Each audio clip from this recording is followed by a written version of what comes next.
Gustuhin man natin magkaroon ng sariling bahay, ngunit ang problema ay hindi natin kaya ang napakataas na down payment. May mga developer na kahit 7,000 pesos na nga ang kanilang amortization, pero umaabot naman ng 300,000 to 500,000 pesos ang down payment bago mo ito malipatan. Paborito sa mga buyer na may extra na pera. Paano kung ang budget mo ay 40,000 pesos or di kaya naman 10,000 pesos lang ang kaya mong ilabas para magkaroon ka ng sariling bahay? Ngayong araw ay pupuntahan natin itong house and lot for sale dito na kung saan ay 10,000 pesos lang ang ilalabas mo. Wala ka ng down payment at wala ka ring equity. As in, 10,000 pesos lang ang ilalabas mo. O pwede kang magkaroon ng 2-story row house o di kaya naman 2-story duplex house and lot. 4,600 up to 12,000 pesos lang ang monthly amortization mo for 30 years.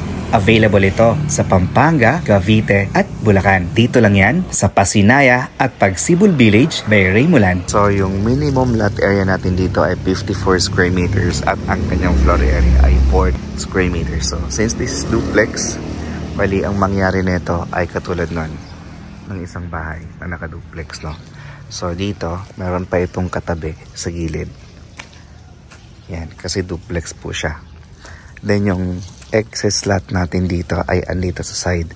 Yung kasyang-kasya lang yung ating sasakyan papunta doon. So this is provision for 1 car garage. Sa bagong nilabas nila na model unit ay marami na itong pagbabago.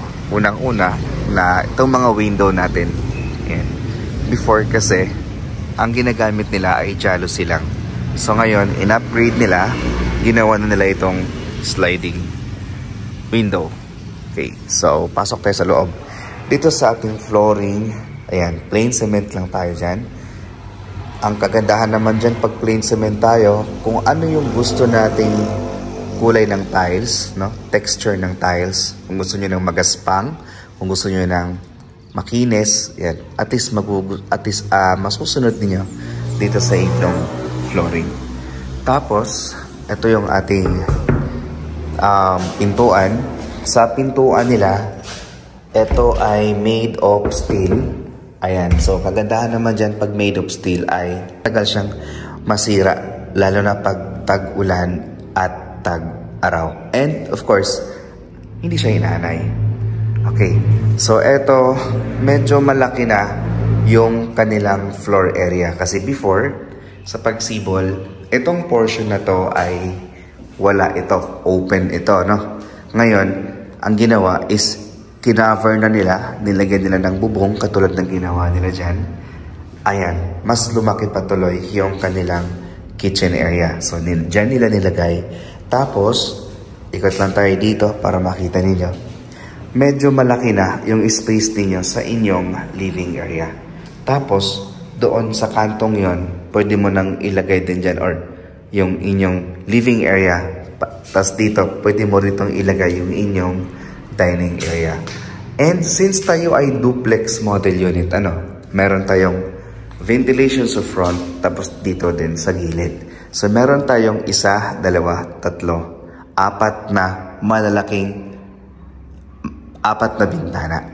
Then, ito yung ating toilet and bath. So sa ating toilet and bath, unlike before, etong area na to, walang tiles. Pero ngayon sa ating area ng shower area, naka-tiles na rin yan. And isa pa sa mga napapansin ko dito, meron siyang kasamang insulation. So, ayan, medyo pang-prevent din yan ng sobrang init, no, sa bubong natin. Maganda na rin na sinama nila. Tapos, ito yung ating water closet. Ayan, medyo marumi lang, pero ang turnover naman din sa inyo ay malinis. Tapos, yan naman po yung ating lavatory. Then, dito naman sa inyong likuran, so sa side na to, no, is andito yung ating window papunta sa ating service area. So, by the way, ito yung inyong Poso Negro. Ayan siya. And, ayan, sa side na to, dyan sa unahan, dyan mo pwedeng i-park yung inyong sasakyan. Tapos dito naman sa area na to, laundry area o future extension na rin ninyo. Malaki ito, no, kasi 54 square meters ang lot area. And ayan, dito yung ceiling natin flat ceiling tayo. Yung dito naman ay hindi siya nakakisame. So, ganun din dito sa CR. Kaya na lang po yung bahala maglagay dyan ng kisame. So, dito sa nakikita ko, livable naman na siya. Lalo na rito sa baba. And, alam nyo, no? 10,000 lang yung ating processing fee. Wala tayo ditong down payment. Wala tayong equity. Okay, so akit tayo dito sa taas. Dito sa ating stairs, ito ay made of steel lahat. Tubular steel. So, wala ditong inaanay. So, matagal din yan. Matagal bago masira. Then, ito na yung ating second floor. So, by the way, no, ang bahay na ito ay para lang sa gustong magkaroon ng sariling bahay dito sa Santa Maria, Bulacan na napakababa ng down payment na hindi nangangailangan ng malaking down payment, no? Then, eto na yung ating mga bintana dito sa taas. Sa front, meron tayong dalawang bintana. Sa side na to, meron tayong dalawang bintana. At dito naman sa likuran ay meron tayong isang bintana. So, mas ventilated na dito sa second floor. Tapos, this is provision for 2 bedrooms, guys. Yung taas natin ay ganun din. Meron tayong kasamang insulation. Tapos, kayo na po ang bahal magpakisame niyan. Then, eto. Kung gusto niyo pong magpalagay dito ng terrace sa side na to, kasi andyan nga po yung inyong parking, pwede niyo pang gawin soon, no? Pag once na nakalipat na kayo dito sa Pagsibol. So, eto siya, no? Available ito sa Pampanga. Available ito sa Pampanga, sa particularly sa may Magalang, Pampanga. Available din ito sa Naik, Cavite at dito din sa Santa Maria, Bulacan. So currently kasi, nasa Santa Maria, Bulacan tayo. Along the highway lang ito. So isang sakay ka lang papuntang Santa Maria Bayan. Isang sakay ka lang papuntang Divisoria, papuntang Balintawak. Kaya kung isa ka sa mga naghahanap ng bahay na malapit lang sa area na yan, no? Sa Camanava area, sa Balintawak, sa Divisoria, isang sakay lang lahat. Then dito ka na sa Pagsibol, Santa Maria, Bulacan.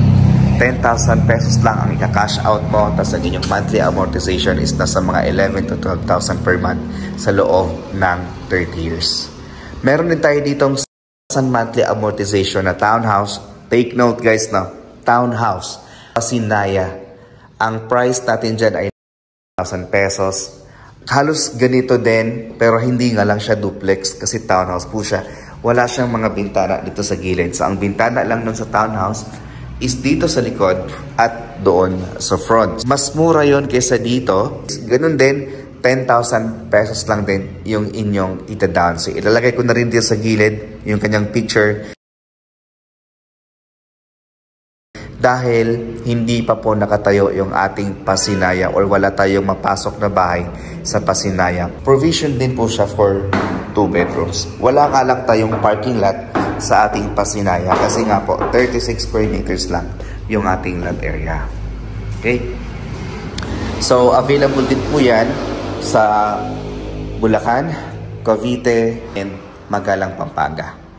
So itong bahay na ito ay maganda, lalo na kung ikaw ay nag-i-invest, no? Nag-i-invest ng bahay or pwedeng paupahan kasi 10,000 pesos lang yung ita-down mo, then maghintay ka ng 1 to 2 years para makalipat ka. So, take note, 1 to 2 years bago ka makalipat. So, during that time, grabe na yung appreciate ng bahay mo. Sobrang taas na siguro ng value ng bahay mo nun. Parang katulad before, 900,000 lang nila ito nabili. Ngayon, ang bumulusok, no? Mabot na ng 1.6 million pesos. So, ganun po dito. Pataas ang value ng property, lalong-lalo na dito sa Santa Maria, Bulacan o sa Bulacan area dahil nga po sa mga development na gagawin dito sa Bulacan. Katulad na lang ng New Bulacan International Airport, so which is 1 hour. Then malapit din po ito sa Santa Maria Bayan, isang sakay lang sa Philippine Arena. Ayan po. Okay, so ayan, pwede mo paupahan nito ng nasa mga, pag may parking lot ka, pwede mo paupahan ng 8,000 a month. Something like that. Paggawa mo lang, pa-tiles mo siya, mapapartition mo siya, pupunggan mo itong inyong parking lot para safe sa ulan yung inyong sasakyan. Ganun din sa init. Okay, so sa mga gusto magpa-tripping dito sa Pagsibol, message us on Facebook. or dito na rin sa number na i-flash namin sa inyong screen. Thank you. This is Raj Camacho. Thank you so much for watching and God bless.